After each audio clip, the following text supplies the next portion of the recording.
పవన్ కళ్యాణ్‌కి ఇప్పుడు ఒక ఒత్తిడి. ఇంతవరకు గూడా పార్టీలో లోపాలు నాదెళ్ల మనోహర్‌వే అన్నటువంటి నమ్మకం కార్యకర్తలకు.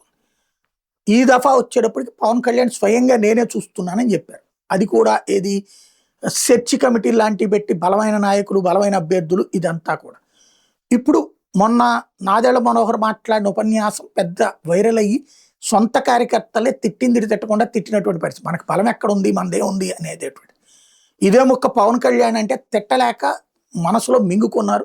నాదెళ్ల మనోహర్ అదే పదం నాదెళ్ల మనోహర్ వేరే ఏం చెప్పాల. పవన్ కళ్యాణ్ ఏం మాట్లాడారో అదే నాదెళ్ల మనోహర్ మాట్లాడారు. దాని మీద ఆగ్రహం వ్యక్తం చేశారు.